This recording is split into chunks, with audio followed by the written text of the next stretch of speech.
Good morning, everyone. This is Be'ilui Nishmat Ishti, Alice Faiza Bat Yosef Naim V'Salima.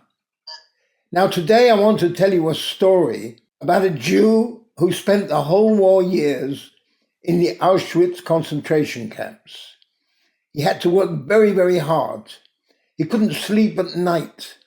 As you can imagine, they were always hungry, always needed food. And somehow or other he survived.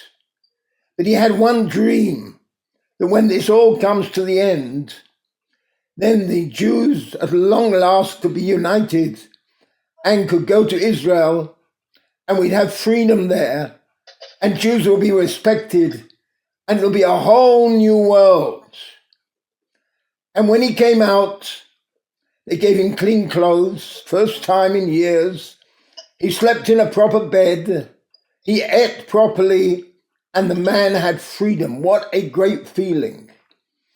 But they had been liberated by the Russians. The Russians are a communist country, anti-Jewish, deeply anti-Jewish, just as wicked as the Nazis. It was terrible. And he started to cry. There was a rabbi there who came to visit, and he saw him crying, and he says, "Why cry? You've got your freedom now. You've got everything. You've got a future. I know you're crying for your family, for your friends, for all those horrible years, and they're not with you. You're crying at all the memories.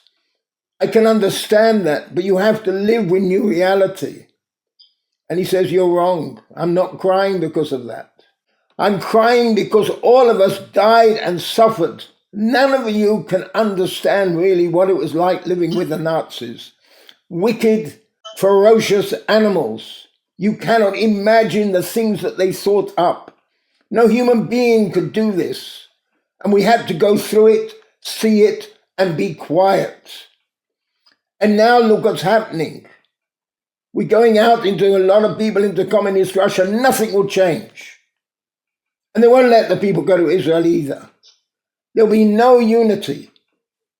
And yes, I've got the right to go to America. And America is a free country. It's an example to the world. But there isn't racial freedom there, not at least at his time. There's still racism. There's still a lot of anti-Semitism. It's not illegal or criminal to be anti-Semitic. And we're still not accepted 100%. Although it's a safer country, and they do respect Jews more, generally speaking.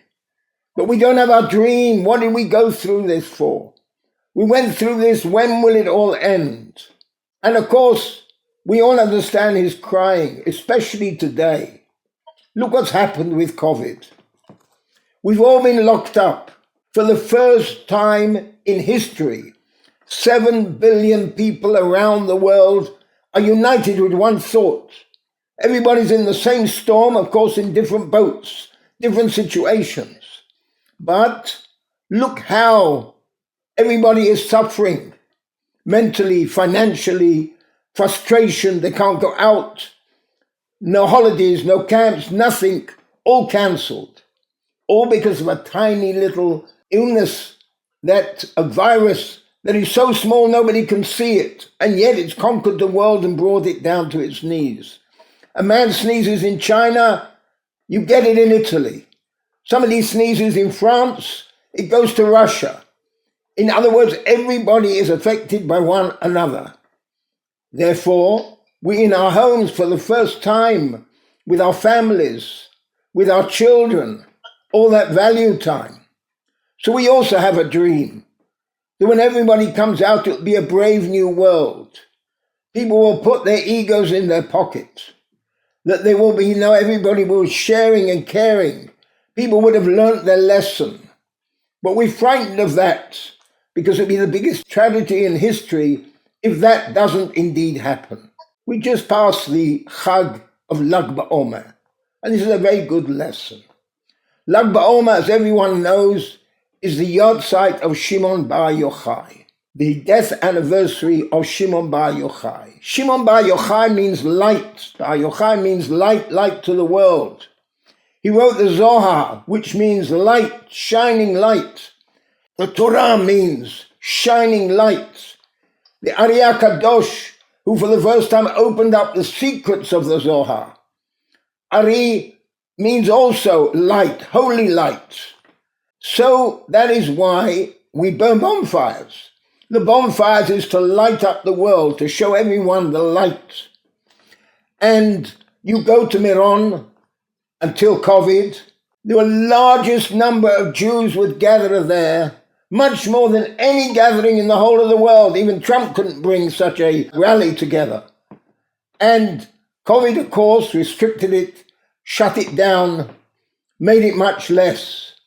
But Shimon bar Yochai asked that everybody should dance, sing, and treat it like a wedding. He said, because my death, my soul being reunited with Hashem, that's a wedding, that's a celebration. We're getting together again. It's complete satisfaction. So I want everybody to be happy, and that's what you should do. Not far after that is also the Ilulah, the death anniversary of Ari HaKadosh. Ari HaKadosh, enormous number of people go to his graveside in the cemetery in order to pray there. Any one of you have tried to do this on the Ilulah, the whole city is closed down. No cars can go in, you have to walk, and it's a long walk. I went there 1 year with a close friend of mine who was a Kabbalist. I learned a lot from him. And we went there together. When he came to the first checkpoint, he said, you see the rabbi sitting in the back. He is an important rabbi from England. He's got to take a flight back tonight. We cannot walk in, there is no time, and how can I ask him to walk in? Well, you can imagine there was a Sephardi at the guard post. He rang through to the commander and he's told him the story. The commander says, let them through. And we drove all the way down, if you know the route, all the way down, and we parked at the bottom. Now there's one secret that Ari HaKadosh said, if I invite you, you'll be blessed and you'll come close. I treated that as an invitation because I got that far. But how do I get close? A few 100,000 people standing there. So I said to my friend, follow me. I tapped first person on the shoulder and I said, excuse me, in English. He was so surprised he let me through. And so I moved closer and closer and closer, and we got right next to the graveside. And of course, we all pray for him to help us, to intervene for us. I closed my eyes and I said, please, please, I've been studying Kabbalah for years. Open up the secrets that I should understand them. Because the Zohar is written in code. Even if you have the translation, it's very difficult to understand really what's going on. Please open it. And I must tell you, I've had this before, but I was fortunate enough to have a vision. I suddenly see like a great big hall opening up. And I'm invited in.